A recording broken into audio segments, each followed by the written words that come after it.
A video with the title, Why Politics is So Boring, as I muck around doing political commentary. You know, I gotta be careful here lest I bore us all to death, so this'll be a fun challenge. Now, to add insult to injury, I'm gonna subject all of you to near 4 minutes of CNN. Don't worry at Ascot Jennings, so there's at least one person talking sense here. There's your silver lining. Hey, at least this time there's no loud, obnoxious black woman. Well, at least not loud anyway. However, I want you all to pay close attention and tell me if you can spot what is missing from this conversation. And no, don't say sanity at CNN, we already know this. Well, I think there's a difference between saying whether you're complying with the law and then you have these individual district court judges setting effectively broad federal policy that is specifically reserved for the President of the United States. I think we do have a constitutional crisis, and it's being caused by these judges. They're not here to tell us. They're not here to tell us how to spend the money. They're not here to set broad federal policy. That is the president's job as elected by the people. These judges are supposed to be settling discrete, specific matters, not policy setting. I think Vance is right. I think Trump has a point. And these judges want nothing more to continue the lawfare against I don't Trump. think anybody's in the executive branch saying, no, I don't feel like it, and the courts say you have to. Well, my answer to that simply is, it is the executive branch's job to figure out how to spend money once it is appropriated by Congress. And sometimes they spend money that's not been appropriated. But the correct political control is between the executive and the Congress, not some random federal judge. There are not repercussions. You get away with it. I get it. You want individual federal judges who hate Donald Trump. No, I don't. To tie him up for 4 years. No, I don't. If you want a big policy questions decided, let the Supreme Court do it. But in the interim, the executive has to be allowed to govern. Am I wrong about that? Well, you're supposed to comply, but Scott's absolutely right in that the court cannot say you have to spend these dollars today. So as a governor, I dealt with this. We got things challenged in state court and federal court. It's all judge shopped, by the way.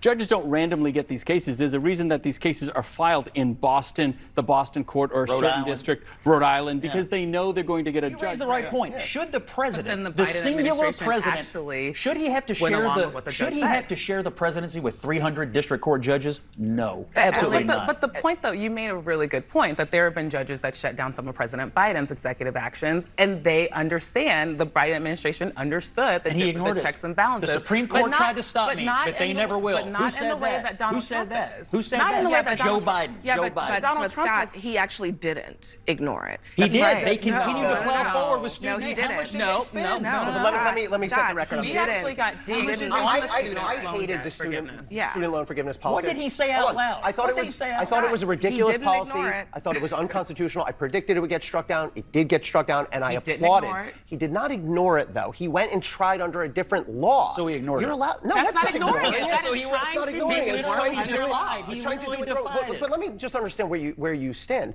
If a district court judge rules in a way that the president dislikes, should the president listen or should the president defy? If a district court judge tries to usurp the authority of the chief executive of this country, he should absolutely defy it. There's a difference between broad policy decisions and discrete disputes between parties. That's the difference. If I want a policy decided, I'll take it to the Supreme Court. But what about checks and balances? So you're saying that a judge should decide how and when money is spent a judge is saying, for years, and not the president of the United States? Scott, let me explain You're a governor, a little bit more. Let me explain it a little bit more slowly. A judge is saying, you don't have to talk to me like that. Congress. I have a position on this, and you have an opinion. We can disagree. Yeah, but I'm saying you listen to me because you're not listening, and you're making claims that are not connected to the facts. The judge is saying, maybe you are. Congress appropriated a certain amount of money. Yeah. We need to litigate this. Okay. While we litigate this, we're going to put a hold on the actions that you took that might be unconstitutional. So while we litigate this, I'm a judge and I'm in charge of the executive branch, and you're not. Forget it. I totally disagree. You just can't compel the executive branch to spend the dollars. You can't do that. They can't say we're going to start. The judges are going to start writing the checks. They have every right to hold that. Have you heard the? No matter who the president is, the duly elected chief executive of this country, they should not be sharing the broad plenary powers of the presidency with 300 individual district court judges. That is not what the people want. That is a great position to take when you are in power. Yeah, but when I you will are believe not it no in matter power, what. District court judges are different than the Supreme Court. You know, we can sum up this whole clip in a single sentence. Who's allowed to do what? Seriously, watch it again with that in mind and tell me that isn't the only thing being discussed here. I realized something watching this. Why I find politics so boring, what ultimately drove me to monarchy, and even why Scrum calls this the endless conversation. Virtually all news with similar formats, especially TV punditry, is just this mindless circular whinging around what I call the procedure and its legitimacy. And that's all, it's basic bitch theater. There is no conversation anywhere about nation statehood or what even constitutes competent statecraft. Now you can discuss why that is, people by and large being apathetic towards politics, having no interest, and therefore this doesn't really produce any ratings, keeping the population ignorant, etc., etc. The list goes on and on.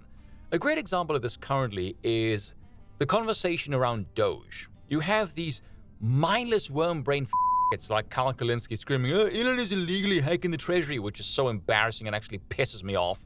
Other idiots in the press asking who's running it, who's got the authority, etc., etc. Again, the entire public conversation from the punditry class is about the procedure, which ultimately means the procedure is designed either for gridlock or to prevent the rise of mavericks. Now, the way I look at it is as follows. The state doesn't generate any revenue, it can only tax. If the government is spending an ungodly amount of taxpayer money on utterly frivolous horseshit that is in no way beneficial to the citizenry, and the chief executive can peek at the books and see this shit, I could give less of a fuck what the hell Congress or the courts think. To me, the chief executive is not only authorized, nay, he is morally obliged to purge as much as he physically can the procedure my ass. The procedure is just what you can get away with, let's be honest here. Hell, if it were up to me, there would be no restraint on the executive at all. But it brings into question the dreadfully ineffective feature called checks and balances, and the reflexive, well, what about when the next person gets in and blah, blah, blah, blah, petty faction politics? The thing that matters is what? Chat. What matters? Anyone? Power. Power. You can see what I'm mouthing. Power. That is all that matters. No, it doesn't, Dan. We have a system of checks and balances. That's a good one. That's really funny. We do? Thank you, Mr. Bongino. The fact that you have factions at all is part of the broader problem, but anyway. Look at the quote by James Madison in the Federalist Papers. Ambition must be made to counteract ambition. Pause for a moment and evaluate that statement on face value. I find it very difficult to find a pleasing place for that statement in government. It sounds more like how you would run the mafia. Ambition must be made to counteract ambition. Isn't it unusual how ambition, which usually is a positive, here has a negative connotation, implying ambitious men are those who overstep their boundaries, yet simultaneously, it is also necessary that a corresponding act of ambition be the counterbalance, implying there is no real course correction here, only the thirsty crop of men scrambling for power. Ambition is usually an indication of desiring more, which might go a length to explain why the state has grown to the leviathan that it is, because the counterbalance of ambitious men did not take power back from those in government. No, they simply grew the state using resources outside of the government. The balance of powers is a mockery. Or, heaven forbid, some parts have become so overwhelmingly corrupt yet normalized that the counterbalancing ambitious man looks downright horrifying to some. Again, there is no conversation around what constitutes competent statecraft. There is only the procedure. There's no true concept of duty or statesmanship here. What you're really lacking is the capacity to create and reward virtue. That's your biggest problem. With that in mind, I want to bring up this comment that someone left. For the sake of that disagreement, though, able to vote every 4 years for someone you think will do what is best for the people is better than someone who has no such motivation at all. It's adorable you say this, as if the bureaucracy doesn't have a mind of its own. But anyway, moving on. Is it perfect? Of course not. Nothing is. But at least in our constitutional republic, we get to kick out a politician if he messes up.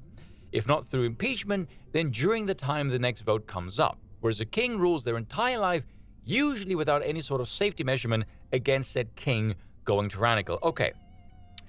This to me is peak blue pill midwifery right here. This is the, I've been in a civics class and I've never thought anything beyond this ever. The most pernicious virus that numbs the American mind is the framing of we the people, which isn't real. Americans cannot wrap their heads around the idea that something other than the ballot holds their political class accountable, because nothing ever does, not even the ballot. That line of we get to kick out politicians if they mess up, really. Explain Schumer, or Pelosi, or McConnell, who've been in politics for longer than you've been alive. The impeachment thing is total BS as well, by the way. You're relying on other people to do that, and to act in accordance with a piece of paper more than 2 centuries old, with no lasting enforcement mechanism whatsoever. not in their own self-interest, which is idealism bordering on the insane. Your capacity to get rid of them only goes so far as the moneyed interest putting forth a rival on the ballot in the first place, and nothing in this process prohibits the replacement from doing the exact same thing. These people operate in stints. What exactly incentivizes them to act with a sense of duty or honor when they aren't rewarded for this, and voting allows them a clean, non-violent escape after looting the place unabated for the duration of their stint? That's like a thief being told to stop stealing, but he's allowed to keep the stolen loot and to retain the relations that allowed him to loot in the friggin' first place. Your casting a ballot doesn't hold dick to account. It simply facilitates the peaceful recycling of corruption. Here is something to keep in mind. It's something Curtis Yarvin asked Ben Burtis in a debate several years ago. Imagine you gave the president complete control of the executive branch. Would it make the country more or less democratic? The answer is obviously more democratic, because the people have more power invested in a single vessel. A lot of Americans don't get this because their brains are stuck in that balance of power gimmick, which, let's be real, is just assuming the ever-growing number of people will perform their duty as expected, which is laughable.